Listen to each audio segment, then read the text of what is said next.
ਨਵਜੋਤ ਸਿੰਘ ਸਿੱਧੂ ਨਾਲ ਕੀ ਲੱਗਦਾ ਪਾਰਟੀ ਨੇ ਠੀਕ ਕੀਤਾ? देखो सिद्धू साहब ने राहुल गांधी जी ਨੂੰ ਪੱਪੂ ਦਾ ਨਾਂ ਦਿੱਤਾ ਸੀ ਤੇ ਉਹਨਾਂ ਟੌਮੀ ਬਣਾ ਕੇ ਛੱਡ ਦਿੱਤਾ ਹੈ। ਫਰਕ ਤੇ ਸਿਰਫ ਇੰਨਾ ਹੀ ਹੈ ਬਈ ਨਵੀਂ ਕਾਂਗਰਸ ਨਵਾਂ ਦੌਰ ਜੇ ਹੁੰਦਾ ਤੇ ਇਹ ਪੰਜਾਬ ਹਰਮੰਦਰ ਸਾਹਿਬ ਮੱਥਾ ਟੇਕ ਕੇ ਤੇ ਚੱਲਦੀ, ਇਹ ਦਿੱਲੀ ਜਾ ਕੇ ਨਾ ਚੱਲਦੀ। ਨਵੀਂ ਬੋਤਲ 'ਚ ਪੁਰਾਣੀ ਸ਼ਰਾਬ ਪਾ ਕੇ ਉਹਨੂੰ ਜੋ ਮਰਜ਼ੀ ਕਰੋ ਉਹੀ ਰਹਿੰਦੀ ਹੈ। ਕਾਂਗਰਸ ਹਿੰਦੁਸਤਾਨ ਦੇ ਵਿੱਚੋਂ ਗਾਇਬ ਹੋ ਰਹੀ ਹੈ ਤੇ ਜਿਹੜਾ ਅੱਜ ਆਪਣੇ ਪ੍ਰਧਾਨ ਪਹਿਲੇ ਦਿਨ ਤੁਸੀਂ ਇਹ ਇਲਜ਼ਾਮ ਲਾਉਂਦੇ ਹੋ ਔਰ ਇੱਕ ਪੁਰਾਣਾ ਤੁਹਾਡਾ ਕੱਟੜ ਕਾਂਗਰਸ ਦਾ ਇੱਕ ਲੀਡਰ ਲਾਉਂਦਾ ਹੈ ਤੇ ਚਾਹੇ ਉਹਨੂੰ ਪਾਰਟੀ ਚੋਂ ਕੱਢ ਦਿੱਤਾ ਜਾਏ, ਚਾਹੇ ਉੱਤੇ ਐਕਸ਼ਨ ਲਾਇਆ ਜਾਏ, ਪਰ ਇਹਦਾ ਮੈਸੇਜ ਬੜੀ ਦੂਰ ਤੱਕ ਜਾਂਦਾ ਹੈ। ਚਰਨਜੀਤ ਸਿੰਘ ਚੰਨੀ ਉਹਨਾਂ ਨੂੰ ਬਹੁਤ ਇਲੈਕਸ਼ਨਸ ਤੋਂ ਪਹਿਲਾਂ ਹਾਈਲਾਈਟ ਕੀਤਾ ਗਿਆ। ਦਲਿਤ ਚਿਹਰਾ ਨੇ, ਬਹੁਤ ਖੁਆਬ ਦਿਖਾਏ ਗਏ, ਬਹੁਤ ਕੰਪੇਨ ਚਲਾਈਆਂ ਗਈਆਂ, ਹੁਣ ਬਿਲਕੁਲ ਹੀ ਸ਼ਾਂਤ ਕਰਕੇ ਬਿਠਾ ਦਿੱਤਾ। ਤੇ ਵੀ ਉਹ ਕਹਿੰਦੇ ਮੈਂ ਟੈਂਟ ਵੀ ਲਾਣਾ ਸੀ ਕਿ ਮੈਂ ਬੱਕਰੀ ਵੀ ਚੋਣੀ ਜਾਣਦਾ, ਮੈਂ ਸਾਰਾ ਜਾਣਦਾ। ਇਹ ਇੱਕ ਲੋਕਾਂ ਨੇ ਇਸ ਚੀਜ਼ ਨੂੰ ਉਹਦੇ ਉਲਟ ਮੋੜ ਲਈ। ਬੱਕਰੀ ਚੋਣੀ ਬਹੁਤ ਮਹਿੰਗੀ ਪਈ ਹੈ, ਉਹਦੇ ਨਾਲੋਂ ਚੁੱਪ ਰਹਿੰਦੇ ਤੇ ਸ਼ਾਇਦ ਲੋਕ ਇਸ ਚੀਜ਼ ਦਾ ਗੱਲ ਨਾ ਕਰਦੇ, ਮਜ਼ਾਕ ਨਾ ਉਡਾਉਂਦੇ। ਅੱਜ ਹਰ ਜਗ੍ਹਾ ਜਦੋਂ ਕੋਈ ਗੱਲ ਆਉਂਦੀ ਉਹ ਕਹਿੰਦੇ ਚੰਨੀ ਜੀ ਬੱਕਰੀਆਂ ਚੋ ਰਹੇ ਨੇ। ਕਿਵੇਂ ਨਵਜੋਤ ਸਿੰਘ ਸਿੱਧੂ ਦੇ ਸਾਹਮਣੇ ਬਰਿੰਦਰ ਢਿੱਲੋਂ ਖੜੇ ਹੋ ਜਾਂਦੇ ਨੇ। ਲੱਗਦਾ ਜਿਹੜਾ ਖਲਾਰਾ ਪੈ ਚੁੱਕਿਆ ਬਾਜਵਾ ਸਾਹਿਬ, ਤੁਹਾਨੂੰ ਲੱਗਦਾ ਇਹ ਸਮਿਟਣਾ ਸੌਖਾ ਹੋਊਗਾ ਇਹਨਾਂ ਵਾਸਤੇ? ਮੈਂ ਸਮਝਦਾ ਵੀ ਇਹ ਜਿਹੜਾ ਖਲਾਰਾ ਪੈ ਚੁੱਕਾ ਹੈ ਨਾ, ਇਹ ਨਾ ਕੋਈ ਸਮੇਟਿਆ ਨਹੀਂ ਜਾਣਾ। ਇਹ ਲੱਖ ਕੋਸ਼ਿਸ਼ ਕਰਨ, ਇਹ ਲੱਖ ਇੱਕ ਦੂਜੇ ਨੂੰ ਕਹਿਣ ਵੀ ਕੈਮਰੇ ਦੇ ਉੱਤੇ ਵੀ ਅਸੀਂ ਇਕੱਠੇ ਚੱਲਾਂਗੇ, ਅਸੀਂ ਇਕੱਠੇ। ਤੁਸੀਂ ਚੰਦ ਦਿਨਾਂ 'ਚ ਦੇਖੋ ਇਹ ਜੇ 18 ਬੰਦੇ ਤੇ 18 ਹੀ ਧੜੇ ਨੇ, ਤੇ ਜੇ ਇਕੱਠੀ ਹੋ ਕੇ ਚੱਲਣੀ ਹੁੰਦੀ ਤਾਂ ਅੱਜ ਕਾਂਗਰਸ ਇੱਕ ਪਾਵਰ ਹੁੰਦੀ। ਇੱਕ ਉਹ ਪਾਰਟੀ ਸੀ ਜਿਹੜੀ 120 ਸਾਲ ਪੁਰਾਣੀ ਪਾਰਟੀ, ਜਿਹਨੂੰ ਕੋਈ ਲਾਂਭੇ ਨਹੀਂ ਸੀ ਕਰ ਸਕਦਾ। ਆਉਣ ਵਾਲਾ ਫਿਊਚਰ ਕਾਂਗਰਸ ਦਾ ਬਿਲਕੁਲ ਨਹੀਂ। ਅੱਜ ਇੱਕ ਹੋਰ ਨਵਾਂ ਜ਼ਖਮ ਕਹਿੰਦੇ ਦੇਣ ਨੂੰ ਕੇਂਦਰ ਦੀ ਸਰਕਾਰ ਤਿਆਰ ਬੈਠੀ ਹੈ। ਤੁਸੀਂ ਵੀ ਅਖਬਾਰਾਂ ਮੇਰੇ ਸਾਹਮਣੇ ਪਈਆਂ ਹੋਈਆਂ, ਪੜ੍ਹੀ ਹੋਊਗੀ ਰਿਪੋਰਟ ਨੀਤੀ ਆਯੋਗ ਦੀ, ਤਾਂ ਉਹ ਕਹਿ ਰਹੀ ਹੈ ਕਿ ਇੱਕ ਵਾਰ ਫੇਰ ਤੋਂ ਚਰਚਾ ਹੋਣੀ ਚਾਹੀਦੀ ਹੈ ਔਰ ਖੇਤੀ ਕਾਨੂੰਨਾਂ ਨੂੰ ਦੁਬਾਰਾ ਲੈ ਕੇ ਆਇਆ ਜਾਣਾ ਚਾਹੀਦਾ। ਜੇ ਇੱਦਾਂ ਹੁੰਦਾ, ਲੱਗਦਾ ਨਹੀਂ ਇੱਕ ਵਾਰ ਫੇਰ ਤੋਂ ਤੁਹਾਡੇ ਖਿਲਾਫ ਮੋਰਚਾ ਅੰਦੋਲਨ ਸ਼ੁਰੂ ਹੋ ਜਾਵੇ? ਤੇ ਜੇਕਰ ਅਸੀਂ ਇਹਦਾ ਕੰਟਰੋਲ ਨਹੀਂ ਕਰਾਂਗੇ, ਇਹਨੂੰ ਲਾਹੇਵੰਦ ਧੰਦਾ ਨਹੀਂ ਲੈ ਕੇ ਆਵਾਂਗੇ, ਤੇ ਪੰਜਾਬ ਦਾ ਨਹੀਂ ਹਿੰਦੁਸਤਾਨ ਦਾ ਕਿਸਾਨ ਜਿਹੜਾ ਹੈ ਉਹਦੇ ਕੋਈ ਚੰਗੇ ਹਾਲਾਤ ਨਹੀਂ ਹੋਣਗੇ। ਤਾਂ ਮੇਰੀ ਇਹ ਮੰਨਣਾ ਹੈ ਵੀ ਪਾਰਟੀ ਨੂੰ ਨੀਤੀ ਉਦਯੋਗ ਨੇ ਜੇਕਰ ਕੋਈ ਗੱਲ ਕੀਤੀ ਹੈ ਤੇ ਉਹ ਤੱਥਾਂ ਦੇ ਆਧਾਰ ਤੇ। ਬਾਜਵਾ ਸਾਹਿਬ ਉਹਨਾਂ ਦੀ ਗੱਲ ਯਾਦ ਆ ਜਾਂਦੀ ਹੈ। ਉਹ ਕਹਿੰਦੇ ਕਿ ਹਮੇਸ਼ਾ ਫਸਲ ਮੈਂ ਬੀਜਦਾ ਰਿਹਾ, ਮਿਹਨਤ ਮੈਂ ਕਰਦਾ ਰਿਹਾ, ਪਰ ਖੇਤੀ ਕੋਈ ਹੋਰ ਕਰ ਜਾਂਦਾ ਹੈ, ਵੱਢ ਕੋਈ ਹੋਰ ਜਾਂਦਾ ਹੈ। ਇਸ ਵਾਰ ਵੱਡੀ ਜ਼ਿੰਮੇਵਾਰੀ ਮਿਲੀ ਹੈ ਬਾਜਵਾ ਸਾਹਿਬ ਉਹਨਾਂ ਨੂੰ। ਲੱਗਦਾ ਜਿਹੜੀ ਇਹ ਖੇਤੀ ਕਰਨਗੇ ਉਸ ਦਾ ਫਾਇਦਾ ਅੱਗੇ ਵੀ ਹੋਊਗਾ ਉਹਨਾਂ ਨੂੰ। ਮੈਂ ਕਾਂਗਰਸ ਦੀ ਇੱਕ ਟ੍ਰੈਡੀਸ਼ਨ ਰਹੀ ਹੈ ਵੀ ਫਸਲ ਇੱਕ ਬੀਜਦਾ ਤੇ ਵੱਢ ਕੋਈ ਦੂਜਾ ਲੈ ਜਾਂਦਾ ਹੈ। ਤੋ ਇਸੇ ਕਰਕੇ ਕਾਂਗਰਸ ਜਿਹੜੀ ਹੈ ਇਸ ਕਗਾਰ ਤੇ ਆਈ ਹੈ।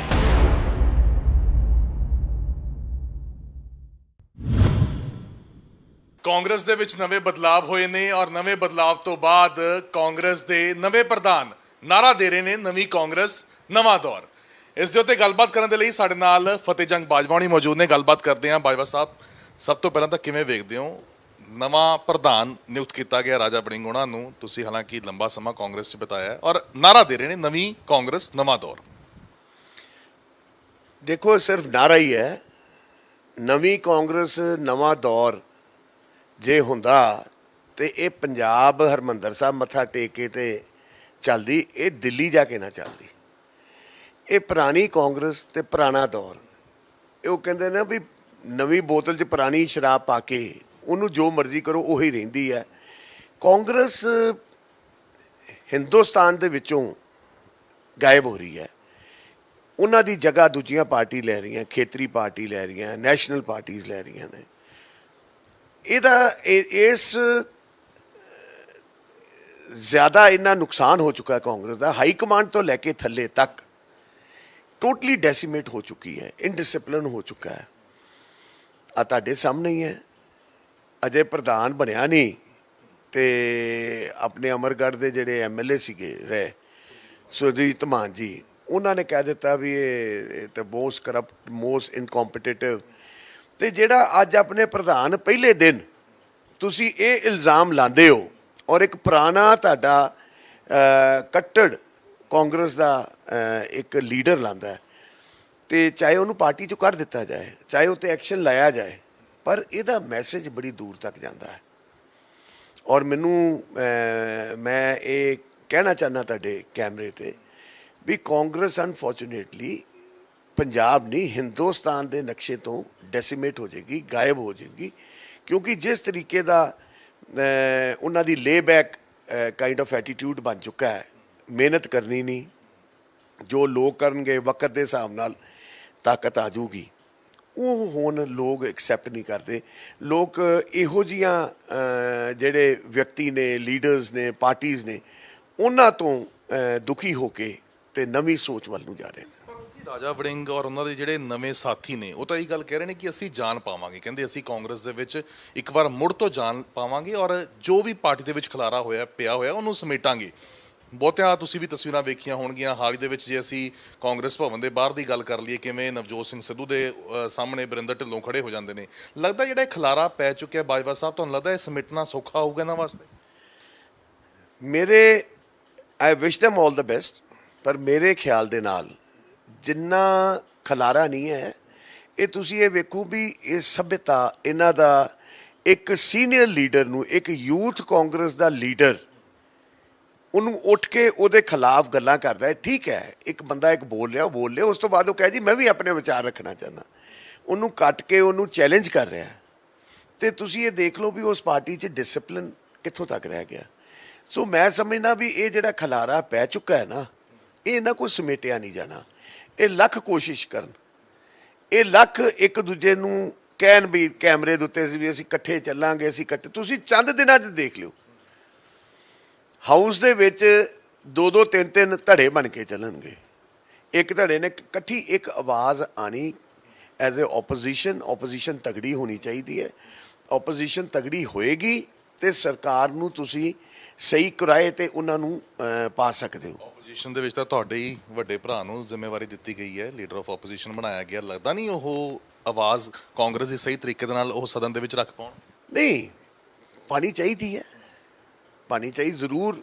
ਮੈਂ ਤੇ ਉਹਨਾਂ ਨੂੰ ਆਈ wish him all the best, ਕਿਉਂਕਿ ਇੱਕ ਬਹੁਤ ਵੱਡੀ ਜ਼ਿੰਮੇਵਾਰੀ ਪਾਰਟੀ ਨੇ ਉਹਨਾਂ ਦੇ ਮੋਢਿਆਂ ਤੇ ਪਾਈ ਹੈ ਔਰ ਉਹ ਇਸ ਲਾਇਕ ਵੀ ਨੇ, ਕਾਬਲ ਵੀ ਨੇ। ਪਰ ਮੈਂ ਧੜੇਬਾਜ਼ੀ ਦੀ ਗੱਲ ਕਰਦਾ, ਮੈਂ ਉਹਨਾਂ ਦੀ ਲਿਆਕਤ ਦੀ ਗੱਲ ਨਹੀਂ ਕਰਦਾ, ਮੈਂ ਧੜੇਬਾਜ਼ੀ ਦੀ ਗੱਲ ਕਰਨਾ ਵੀ ਕਾਂਗਰਸ ਕਦੀ ਇਹ ਜੇ 18 ਬੰਦੇ ਤੇ 18 ਹੀ ਧੜੇ ਨੇ, ਤੇ ਜੇ ਇਕੱਠੀ ਹੋ ਕੇ ਚੱਲਣੀ ਹੁੰਦੀ ਤਾਂ ਅੱਜ ਕਾਂਗਰਸ ਇੱਕ ਪਾਵਰ ਹੁੰਦੀ। ਇੱਕ ਉਹ ਪਾਰਟੀ ਸੀ ਜਿਹੜੀ 120 ਸਾਲ ਪੁਰਾਣੀ ਪਾਰਟੀ, ਜਿਹਨੂੰ ਕੋਈ ਲਾਂਭੇ ਨਹੀਂ ਸੀ ਕਰ ਸਕਦਾ। ਤੁਹਾਡਾ ਕਹਿਣ ਦਾ ਮਤਲਬ ਹੈ ਕਿ ਪ੍ਰਤਾਪ ਬਾਜਵਾ ਦੇ ਨਾਲ ਵੀ ਸਦਨ ਦੇ ਵਿੱਚ ਕੋਈ ਨਾਲ ਚੱਲੂਗਾ ਨਹੀਂ, ਉਹਨਾਂ ਨੂੰ ਵੀ ਲੱਗ ਤੋਂ ਹੀ ਸਟੈਂਡ ਆਪਣਾ ਰੱਖਣਾ ਪੈਣਾ? ਨਹੀਂ, ਮੈਂ ਤੇ ਉਹੀ ਕਿਹਾ, ਮੈਂ ਉਹਨਾਂ ਨੂੰ ਤਾਂ ਹੀ I have wished them all the best, ਕਿਉਂਕਿ ਪਹਿਲੇ ਜੋ ਟ੍ਰੈਡੀਸ਼ਨ ਕਾਂਗਰਸ ਦੀ ਰਹੀ ਹੈ ਉਹੀ ਟ੍ਰੈਡੀਸ਼ਨ ਮੈਨੂੰ ਪਤਾ ਹੈ। ਕਿਉਂਕਿ ਮਾਝਾ ਬ੍ਰਿਗੇਡ ਵੀ ਹੈ ਨਾ, ਮਾਝਾ ਬ੍ਰਿਗੇਡ ਦੇ 3 ਵਿਧਾਇਕ ਜਿੱਤ ਕੇ ਪਹੁੰਚੇ ਨੇ, ਪਾੜਾਉਣੀ ਵੀ ਹੈਗੇ ਨੇ ਨਾਲ, ਤਾਂ ਉਹਨਾਂ ਦਾ ਇੱਕ ਆਪਣਾ ਗਰੁੱਪ ਵੀ ਹੈਗਾ। ਔਰ ਮਾਝਾ ਬ੍ਰਿਗੇਡ ਦੇ ਔਰ ਬਾਜਵਾ ਸਾਹਿਬ ਦੇ ਕਿਸ ਤਰੀਕੇ ਦੇ ਨਾਲ ਰਿਸ਼ਤੇ ਨੇ ਉਹ ਵੀ ਸਭ ਨੂੰ ਪਤਾ ਹੀ ਹੈ। ਇਹ ਤੁਸੀਂ ਆਪ ਹੀ ਆਪਣੀ ਜਿਹੜਾ ਨਾ ਗੱਲ ਦਾ ਜਵਾਬ ਦੇ ਦਿੱਤਾ ਹੈ। ਉਹ ਪ੍ਰਸ਼ਨ ਦਾ ਜਵਾਬ ਤੁਸੀਂ ਇਸ ਕਰਕੇ ਦਿੱਤਾ ਕਿਉਂਕਿ ਅਸੀਂ ਦੇਖਦੇ ਆ ਰਹੇ ਹਾਂ ਅੱਜ ਤੋਂ ਫॉर ਵੈਰੀ ਮੈਨੀ ਈਅਰਸ। ਔਰ ਇਹ ਮੈਨੂੰ ਪਤਾ ਹੈ ਵੀ ਸਕੋਰਿੰਗ ਵੀ ਵਨ ਅਬਵ ਅਦਰ ਕੋਸ਼ਿਸ਼ ਹਮੇਸ਼ਾ ਇਹਨਾਂ ਦੀ ਰਹੇਗੀ। ਔਰ ਮੈਂ ਚਾਹੁੰਦਾ ਵੀ ਤਗੜੀ ਓਪੋਜੀਸ਼ਨ ਹੋਏ ਤੇ ਕਿ ਸਰਕਾਰ ਜਿਸ ਝੂਠ ਦੇ ਬਣਾ ਤੇ ਬਣੀ ਹੈ ਤੇ ਇਹ ਬੜੀ ਛੇਤੀ ਲੋਕਾਂ ਸਾਹਮਣੇ ਐਕਸਪੋਜ਼ ਹੋ ਸਕਦੀ ਹੈ। ਔਰ ਇਹਨਾਂ ਨੂੰ ਇਹ ਰੋਲ ਅਦਾ ਕਰਨਾ ਚਾਹੀਦਾ, ਵਿਚ I am 100% of this opinion and view ਵੀ ਕਾਂਗਰਸ ਦੀ ਇੱਕ ਜੁਟਤਾ ਹੋਣੀ, ਯੂਨਾਈਟਿਡਨੈਸ ਜਿਹੜੀ ਦਿਖਣੀ ਇੱਕ ਬਹੁਤ ਵੱਡਾ ਚੈਲੰਜ ਹੈ। ਤੇ ਜੇ ਕਾਂਗਰਸ ਯੂਨਾਈਟ ਹੋ ਗਈ ਤੇ ਹੋ ਸਕਦਾ ਹੈ ਵੀ ਉਹ ਦੇ ਮਾਈਟ ਬੀ ਸਕਸੈਸਫੁਲ ਇਨ ਦ ਮਿਸ਼ਨ। ਨਵਜੋਤ ਸਿੰਘ ਸਿੱਧੂ ਨਾਲ ਕੀ ਲੱਗਦਾ ਪਾਰਟੀ ਨੇ ਠੀਕ ਕੀਤਾ? ਕਿਉਂਕਿ ਜਿਸ ਤਰੀਕੇ ਦੇ ਨਾਲ ਨਵਜੋਤ ਸਿੰਘ ਸਿੱਧੂ ਪ੍ਰਧਾਨ ਲਾਏ ਜਾਂਦੇ ਨੇ, ਇੱਕ ਐਵੇਂ ਮੰਨਿਆ ਜਾਂਦਾ ਹੈ ਕਿ ਹਾਂ ਪਾਰਟੀ ਦੇ ਵਿੱਚ ਜਾਨ ਆ ਗਈ ਹੈ ਜਦੋਂ ਨਵੇਂ ਪ੍ਰਧਾਨ ਲੱਗਦੇ ਨੇ, ਉਸ ਤੋਂ ਬਾਅਦ ਚੀਜ਼ਾਂ ਬਦਲਦੀਆਂ ਨੇ, ਆਪਸ ਦੇ ਵਿੱਚ ਬਿਆਨਬਾਜ਼ੀਆਂ ਆਉਣੀਆਂ ਸ਼ੁਰੂ ਹੋ ਜਾਂਦੀਆਂ ਨੇ, ਇਨਫਾਈਟਿੰਗ ਸ਼ੁਰੂ ਹੋ ਜਾਂਦੀ ਹੈ। ਔਰ ਹੁਣ ਅਖੀਰ ਦੇ ਵਿੱਚ ਜਦੋਂ ਅਸਤੀਫਾ ਲਿੱਤਾ ਉਸ ਤੋਂ ਬਾਅਦ ਵੀ ਸਿੱਧੂ ਐਕਟਿਵ ਸੀਗੇ, ਕਾਫੀ ਵਰਕਰਾਂ ਦੇ ਘਰੇ ਜਾ ਰਹੇ ਸੀਗੇ, ਤਾਂ ਕੀ ਲੱਗਦਾ ਹੈ ਕਿ ਕਾਂਗਰਸ ਨੇ ਸਿੱਧੂ ਨਾਲ ਇਹ ਕਿਸ ਤਰੀਕੇ ਦਾ ਵਤੀਰਾ ਕੀਤਾ? ਦੇਖੋ, ਸਿੱਧੂ ਸਾਹਿਬ ਨੇ ਰਾਹੁਲ ਗਾਂਧੀ ਜੀ ਨੂੰ ਪੱਪੂ ਦਾ ਨਾਂ ਦਿੱਤਾ ਸੀ ਤੇ ਉਹਨਾਂ ਟੌਮੀ ਬਣਾ ਕੇ ਛੱਡ ਦਿੱਤਾ। ਫਰਕ ਤਾਂ ਸਿਰਫ ਇੰਨਾ ਹੀ ਹੈ ਬਈ ਜੋ ਉਹਨਾਂ ਕੀਤਾ ਉਹਨੇ ਆਪਣੇ ਵਕਤ ਨਾਲ ਉਹਦਾ ਜਵਾਬ ਦੇ ਦਿੱਤਾ। ਇਹ ਤਾਂ ਹੁਣ ਜਿਹੜਾ ਬੰਦਾ ਕੰਮ ਕਰੇਗਾ ਪਾਰਟੀ ਦਾ ਉਸ 'ਤੇ ਪਤਾ ਲੱਗੇਗਾ। ਹੁਣ ਆਉਣ ਵਾਲਾ ਫਿਊਚਰ ਕਾਂਗਰਸ ਦਾ ਕੀ ਹੈ? ਆਉਣ ਵਾਲਾ ਫਿਊਚਰ ਕਾਂਗਰਸ ਦਾ ਬਿਲਕੁਲ ਨਹੀਂ। ਔਰ ਮੈਂ ਸਮਝਦਾ ਵੀ ਇਹ ਬਹੁਤ ਇੱਕ ਵਧੀਆ ਇੱਕ ਵਕਤ ਹੈ ਵੀ ਬੀਜੇਪੀ ਜੇਕਰ ਰੂਰਲ ਸਾਈਡ 'ਤੇ ਪੰਜਾਬ ਦੇ ਵਿੱਚ ਇੱਕ ਮੁੱਠ ਕਿਸਾਨਾਂ ਨੂੰ ਨਾਲ ਲੈ ਕੇ ਤੁਰਦੀ ਹੈ ਤੇ ਫਿਰ ਯਕੀਨਨ ਬੀਜੇਪੀ ਦੇ ਉੱਤੇ ਜੋ ਅੱਜ ਕਿਉਂਕਿ ਆਉਣ ਵਾਲੇ ਸਮੇਂ ਦੇ ਵਿੱਚ ਮੋਦੀ ਜੀ ਨੂੰ ਕੋਈ ਵੀ ਯਾਨੀ ਕਿ ਥ੍ਰੈਟ ਨਹੀਂ ਹੈ ਕਿਸੇ ਪਾਰਟੀ ਕੋਲੋਂ।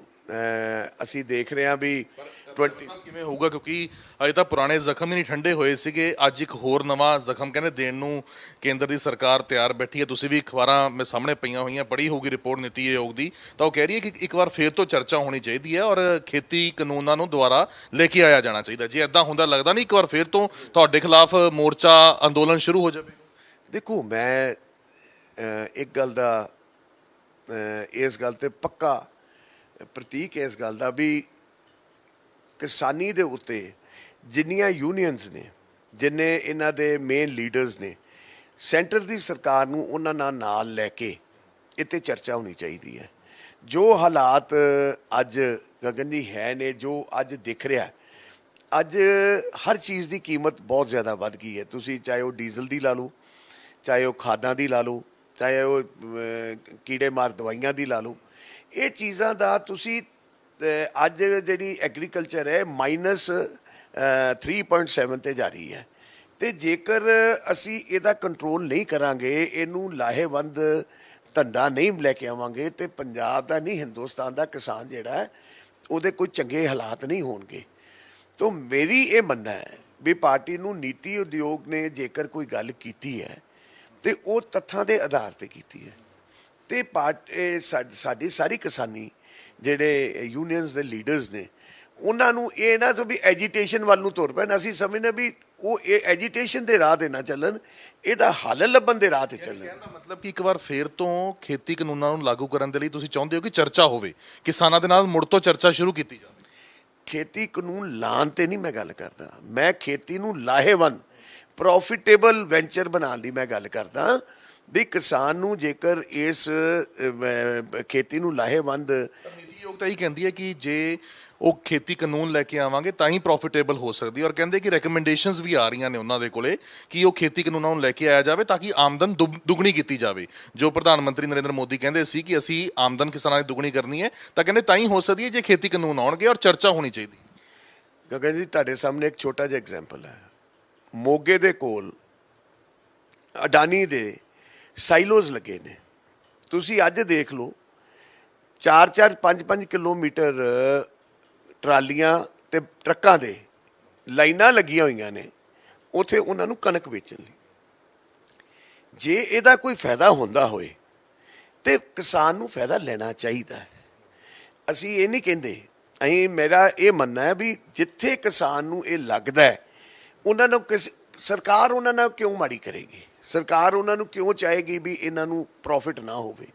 ਮੈਂ ਸਮਝਦਾ ਜਿਹੜੀਆਂ ਇਹ ਮਨ ਦੇ ਵਿੱਚ ਗੰਢਾਂ ਵੱਜੀਆਂ ਨੇ ਨਾ, ਇਹ ਗੰਢਾਂ ਨਹੀਂ ਵੱਜੀਆਂ ਰਹਿਣੀਆਂ ਚਾਹੀਦੀਆਂ। ਇਹਦੇ ਵਿੱਚ ਯੂਨੀਅਨ ਦੇ ਲੀਡਰਸ ਔਰ ਜਿਹੜੇ ਕਿਸਾਨ ਜਿਹੜੇ ਵਾਈਸ ਚਾਂਸਲਰਸ ਨੇ, ਯੂਨੀਵਰਸਿਟੀਜ਼ ਦੇ ਨੇ, ਉਹਨਾਂ ਨਾਲ ਬੈਠ ਕੇ ਇਹਦਾ ਵਿਚਾਰ ਕਰਨਾ ਚਾਹੀਦਾ ਔਰ ਜਿਹੜੀ ਚੀਜ਼ ਇਹਨਾਂ ਨੂੰ ਠੀਕ ਲੱਗਦੀ ਹੈ ਉਹ ਸਰਕਾਰ ਦੇ ਸਾਹਮਣੇ ਲੈ ਕੇ ਆਉਣ। ਸਰਕਾਰ ਨੇ ਤਾਂ ਕਾਨੂੰਨ ਵਾਪਸ ਲੈ ਲਏ ਨੇ।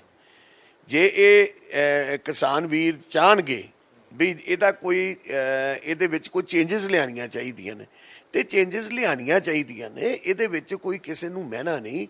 ਅੱਜ ਯੁੱਗ ਕਿੱਥੇ ਦਾ ਕਿੱਥੇ ਪਹੁੰਚ ਗਿਆ। ਜੇ ਅਡਾਨੀਆਂ ਦੇ ਸੈਲੋ ਤੇ ਜਾ ਰਹੇ ਨੇ, ਕਣਕ ਵੇਚ ਰਹੇ ਨੇ ਉੱਥੇ ਜਾ ਕੇ, ਤਾਂ ਇਸ ਤੋਂ ਇਹ ਵੀ ਸਮਝਿਆ ਜਾਵੇ ਕਿ ਉਹਨਾਂ ਨੂੰ ਇਹ ਪੁਰਾਣੀਆਂ ਚੀਜ਼ਾਂ ਸਭ ਉਹਨਾਂ ਨੇ ਭੁਲਾ ਦਿੱਤੀਆਂ। ਜੋ ਕਿਸਾਨੀ ਅੰਦੋਲਨ ਹੋਇਆ, ਜੋ ਕਿਸਾਨਾਂ ਦੀਆਂ ਜਾਨਾਂ ਗਈਆਂ, ਜੋ ਕਿਸਾਨ ਸ਼ਹੀਦ ਹੋਏ, ਉਹ ਸਭ ਭੁਲਾ ਕੇ ਉਹਨਾਂ ਨੇ ਆਪਣਾ ਹੁਣ ਕੰਫਰਟ ਦੇਖਿਆ ਜਾ ਰਿਹਾ ਉਹਨਾਂ ਦੇ ਵੱਲੋਂ। ਦੇਖੋ ਇਹਦੇ ਵਿੱਚ ਆਪਾਂ ਨੂੰ ਇਸ ਚੀਜ਼ ਨੂੰ ਇਹਦੇ ਨਾਲ ਨਹੀਂ ਦੇਖਣਾ ਚਾਹੀਦਾ। ਆਪਾਂ ਕਿਸੇ ਦੇ ਸਮਝ ਲਓ ਦਿਲ ਦੀਆਂ ਉਹਨਾਂ ਦੇ ਭਾਵਨਾਵਾਂ ਤੇ ਆਪਾਂ ਨੂੰ ਨਹੀਂ ਖੇਡਣਾ ਚਾਹੀਦਾ। ਅੱਜ ਕਿਸਾਨ ਜਿੱਧਰੋਂ ਪ੍ਰੋਫਿਟ ਮਿਲਦਾ, ਅੱਜ ਤੁਹਾਡੀ ਕਣਕ ਜਿਹੜੀ ਹੈ ਕੋਈ ਮਾਰਕੀਟ ਵਿੱਚ ਕੋਈ ਵਪਾਰੀ ਲੈਣ ਆਉਂਦਾ, ਜੇ ਤੁਹਾਡੀ 2000 ਦੀ ਚੀਜ਼ 4000 ਦੀ ਵਿਕਦੀ ਹੋਵੇ ਤੇ ਕਿਸਾਨ ਕਿਉਂ ਨਾ ਵੇਚੇ। ਤਾਂ ਮੈਂ ਸਮਝਣਾ ਵੀ ਜਿੱਥੇ ਕਿਸਾਨ ਨੂੰ ਕਿਸੇ ਦਾ ਫਾਇਦਾ ਹੁੰਦਾ ਹੈ ਉਹ ਕਰ ਲੈਣ ਦੇ ਵਿੱਚ। ਪਹਿਲਾਂ ਹੀ ਕਹਿੰਦੀ ਰਹੀ, ਕਹਿੰਦੀ ਕਿ ਗੁੰਮਰਾਹ ਕੀਤਾ ਗਿਆ ਕਿਸਾਨਾਂ ਨੂੰ, ਕਹਿੰਦੇ ਵੱਖੋ-ਵੱਖ ਸਿਆਸੀ ਪਾਰਟੀਆਂ ਨੇ ਲਾਹਾ ਲੈਣ ਦੇ ਲਈ ਗੁੰਮਰਾਹ ਕੀਤਾ ਹੈ।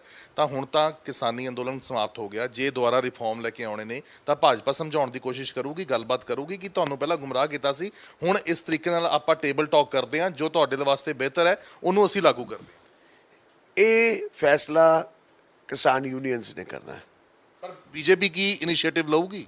ਜੇ ਕਿਸਾਨ ਕਹਿਣਗੇ, ਜੇ ਯੂਨੀਅਨਸ ਕਹਿਣਗੇ ਵੀ ਸਾਨੂੰ ਬੈਠ ਕੇ ਸਾਨੂੰ ਇਸ ਤੇ ਕੋਈ ਰਿਫਾਰਮਸ ਕਰਨੇ ਚਾਹੀਦੇ ਨੇ, ਤੇ ਕਿਉਂ ਨਹੀਂ ਕਰਨਗੇ। ਸੈਂਟਰ ਦਾ ਫਰਜ਼ ਬਣਦਾ ਹੈ, ਸਰਕਾਰਾਂ ਚਾਹੇ ਕਿਸੇ ਪਾਰਟੀ ਦੀਆਂ ਵੀ ਹੋਣ, ਉਹ ਫਰਜ਼ ਬਣਦਾ ਵੀ ਸਾਡੀ ਜਿਹੜੀ ਮੇਨ ਕਿੱਤਾ ਹਿੰਦੁਸਤਾਨ ਦਾ ਖਾਸ ਕਰਕੇ ਔਰ ਪੰਜਾਬ ਦਾ ਤੇ ਹੈ ਹੀ ਖੇਤੀ ਹੈ, ਇਹਦੇ ਵਿੱਚ ਜੇ ਅਸੀਂ ਇੱਕ ਕਦਮ ਅੱਗੇ ਨਹੀਂ ਚੱਲਾਂਗੇ ਤੇ ਨੁਕਸਾਨ ਤਾਂ ਸਾਡਾ ਸਾਰਿਆਂ ਦਾ ਹੋਏਗਾ।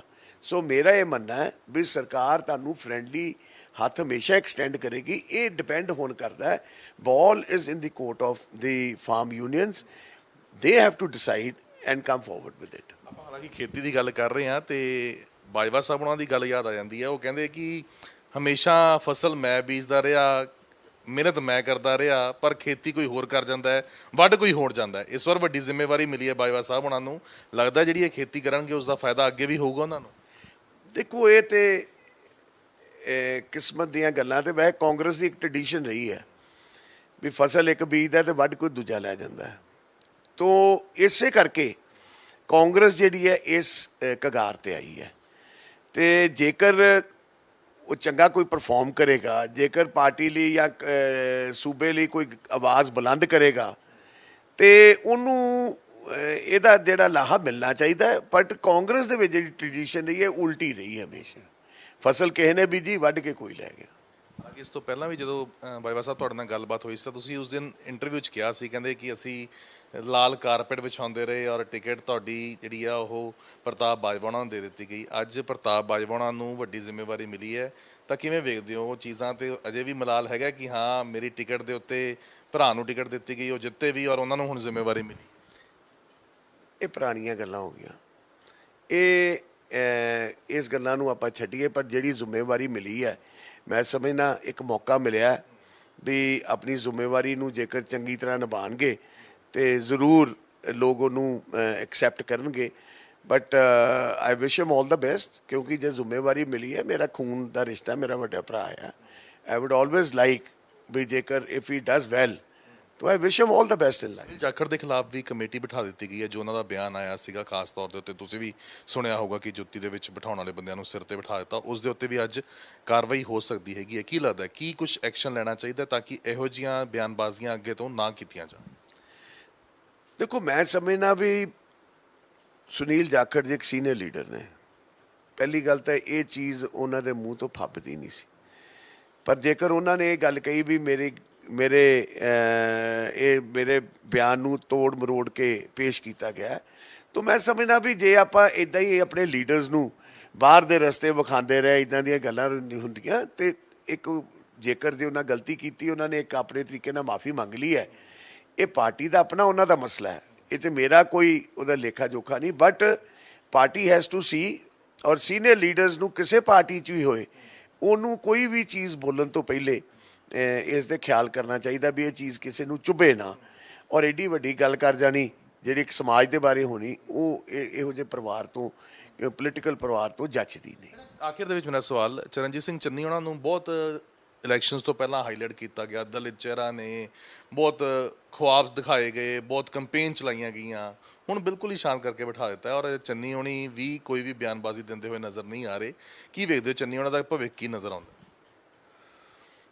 ਚੰਨੀ ਹੋਰਾਂ ਨੇ ਉਹ ਜਿਹੜਾ ਪੁਰਾਣਾ ਉਹ ਕਰਦੇ ਸੀਗੇ, ਕਹਿੰਦੇ ਵੀ ਉਹਨਾਂ ਨੇ ਕਿਤੇ ਵੀ, ਉਹ ਕਹਿੰਦੇ ਮੈਂ ਟੈਂਟ ਵੀ ਲਾਣਾ ਸੀਗਾ, ਮੈਂ ਬੱਕਰੀ ਵੀ ਚੋਣੀ ਜਾਣਦਾ, ਮੈਂ ਸਾਰਾ ਜਾਣਦਾ। ਇਹ ਇੱਕ ਲੋਕਾਂ ਨੇ ਇਸ ਚੀਜ਼ ਨੂੰ ਉਹਦੇ ਉਲਟ ਮੋੜ ਲਈ ਵੀ ਇੱਕ ਲੋਕਾਂ ਦਾ ਇੱਕ ਤਰੀਕੇ ਨਾਲ ਉਹਨਾਂ ਨੂੰ ਭਰਮਾਉਣ ਦਾ, ਲੋਕਾਂ ਨੂੰ ਇਹ ਦੱਸਣ ਦਾ ਵੀ ਮੈਂ ਬਹੁਤ, ਔਰ ਜਿਹਦੇ ਬਾਅਦ ਉਹਨਾਂ ਦੇ ਭਨੇਵੇਂ ਦੇ ਘਰੋਂ ਪੈਸਾ ਬਰਾਮਦ ਹੁੰਦਾ 10 ਕਰੋੜ ਰੁਪਈਆ। ਸੋ ਇਹਦੇ ਨਾਲ ਪੋਲੀਟੀਕਲ ਜਿਹੜੀ ਹੈਗੀ ਨਾ ਸ਼੍ਰੇਣੀ, ਉਹਨੂੰ ਬਹੁਤ ਵੱਡੀ ਮਾਰ ਪੈਂਦੀ ਹੈ।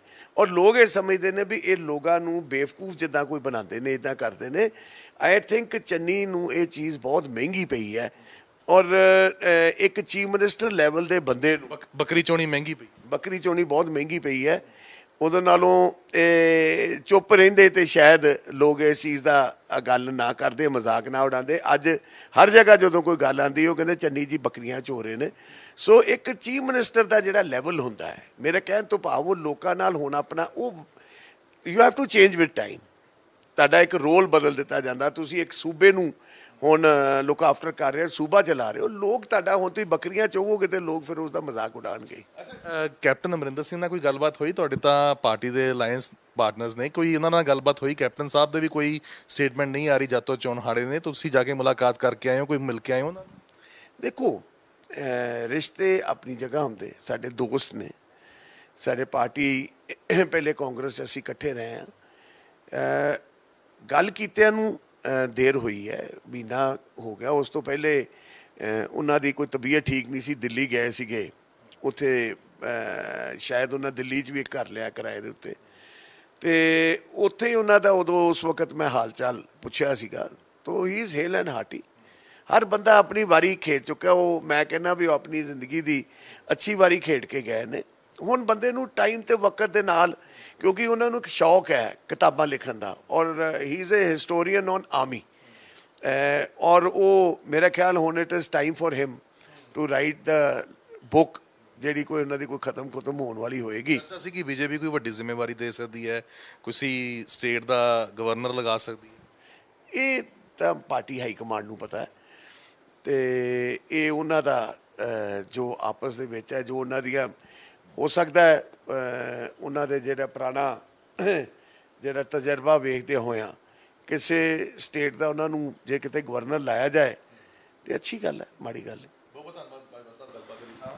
ਫਤਿਹ ਜੰਗ ਬਾਜਵਾ ਕਾਂਗਰਸ ਦਾ ਜਿਹੜਾ ਨਵਾਂ ਦੌਰ ਸ਼ੁਰੂ ਹੋਇਆ ਉਸ ਦੇ ਉੱਤੇ ਗੱਲਬਾਤ ਆਪਣੀ ਰੱਖ ਰਹੇ ਸੀ। ਕਹਿੰਦੇ ਕਿ ਨਵਾਂ ਦੌਰ ਨਹੀਂ ਹੈ, ਦੌਰ ਵੀ ਪੁਰਾਣਾ ਹੈ ਔਰ ਬੰਦੇ ਵੀ ਪੁਰਾਣੇ ਨੇ, ਔਰ ਉਸੇ ਤਰੀਕੇ ਦੇ ਨਾਲ ਦਿੱਲੀ ਤੋਂ ਰਿਮੋਟ ਕੰਟਰੋਲ ਦੇ ਰਾਹੀਂ ਇਹ ਚੀਜ਼ ਹੁਣ ਚੱਲਦੀ ਹੋਈ ਨਜ਼ਰ ਆਊਗੀ। ਔਰ ਵੱਡੀ ਗੱਲ, ਨਵਜੋਤ ਸਿੰਘ ਸਿੱਧੂ ਉੱਤੇ ਤੰਜ ਕੱਸਦੇ ਹੋਏ ਨਜ਼ਰ ਆਏ ਨੇ। ਕਹਿੰਦੇ ਕਿ ਨਵਜੋਤ ਸਿੰਘ ਸਿੱਧੂ ਨੇ ਨਾਮ ਦਿੱਤਾ ਸੀ ਰਾਹੁਲ ਗਾਂਧੀ ਨੂੰ ਪੱਪੂ ਦਾ, ਔਰ ਪੱਪੂ ਨੇ ਕਹਿੰਦੇ ਟੌਮੀ ਬਣਾ ਕੇ ਛੱਡ ਦਿੱਤਾ। ਕੈਮਰਾਮੈਨ ਬਲਜਿੰਦਰ ਦੇ ਨਾਲ ਗਗਨਦੀਪ ਸਿੰਘ, ਪ੍ਰੋ ਪੰਜਾਬ ਟੀਵੀ, ਚੰਡੀਗੜ੍ਹ।